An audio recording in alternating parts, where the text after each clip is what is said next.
Now, this is all because some rich guys really, really wanted a pretty lake, and they wanted it fast and cheap. And wow, I don't know. This is a kind of horrifying pattern in class dynamics. When rich people make terrible decisions like this, do you think it's honest ignorance with maybe a dash of optimism bias, or is it just straight up willful negligence?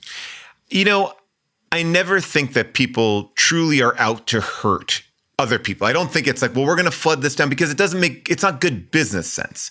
But I feel like you can talk somebody into a bad idea really quickly, where it's like, well, you know, we're just going to lower it's already high. We're just going to lower it a little bit. We need a road across the top. And that's right. And that's actually going to help us. And it's a bunch of small things that make sense. But then when you pile them all together, it is disaster. The thing that I'm curious about that you said that really jumped out to me was like, he took away the safety gauges of the dam. Yeah, there were pipes and valves built in that were part of the release mechanism for Seems like that's a hard one to kind of smooth over. That's and also not chill. For no reason. Yeah. I mean, if you really dig into this, which I encourage listeners to read more about this, David McCullough wrote an incredible book about the Johnstown flood, and it's pretty dark. I'm like you. I want to give some benefit of the doubt, and because I think there's a ton of just optimism bias in people like this, where it's just sort of like, I mean, this can't happen, and it's like, or that's too crazy to even contemplate that this whole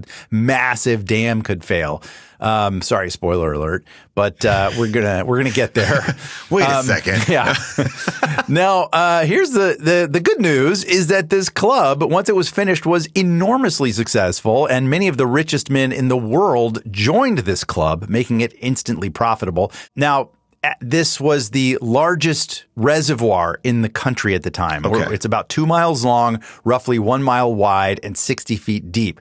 Lake Conemaugh had basically become a summer paradise. Meanwhile, 14 miles downstream, Johnstown was churning away as the industrial little trooper town that it was.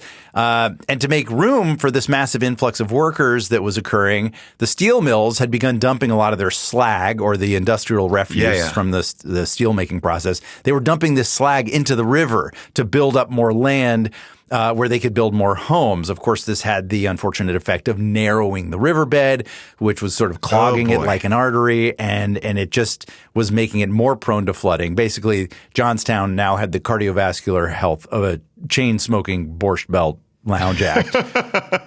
Yeah, so we've created, like, again, spoiler alert, the flood. We are creating the perfect storm. Really, like we're building it. Oh, you stole my setup. Oh no! Yeah, the perfect storm. Yeah, I mean, I'm just gonna read it anyway, but it's but no, you hit it right on the head. Basically, you've got an entire region undergoing massive, very short-sighted infrastructure changes, and all of these things are coalescing into, wait for it, say it.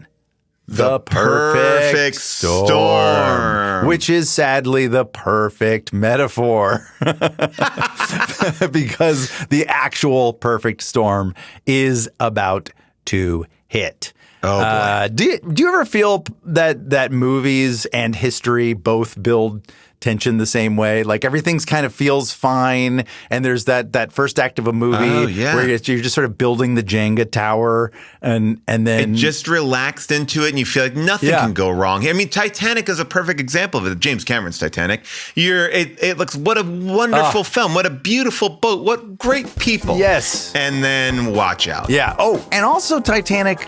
That's another great example of the class dynamics at play. The storm is upon us. A note to my sound editor, please add some sound effects in post. Thank you very much. It's late May. Yeah. Oh, yeah.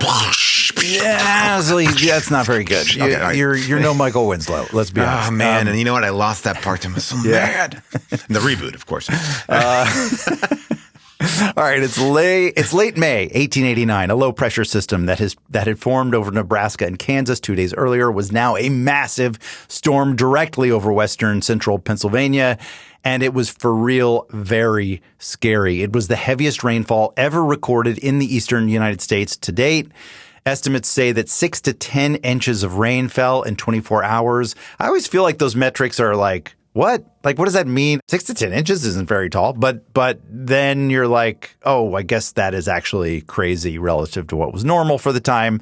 And then here's the other thing is that there was still snow in the mountains. So the rain is falling on the snow, which is creating even more water coming from the fresh snowmelt. Creeks and streams were quickly overrun, taking down trees and other debris. Even telegraph lines and rail lines were starting to come down. This is just from the rainstorm.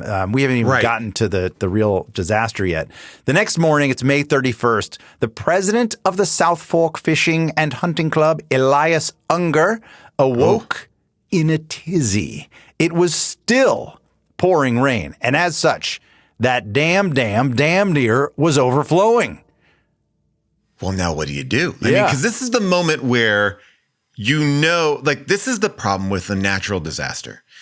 You can see it start to come, right? Like, this is it. Like, this morning, he knows. But what can you do? You almost can't do anything to stop it at this point, can you? He tries. Unger quickly gathered a group of men to unclog the debris. They had put a fish strainer, basically, at the spillway to keep fish from leaving the lake. And so that was now completely clogged with debris. And so no water was getting out of the lake. It was only rising.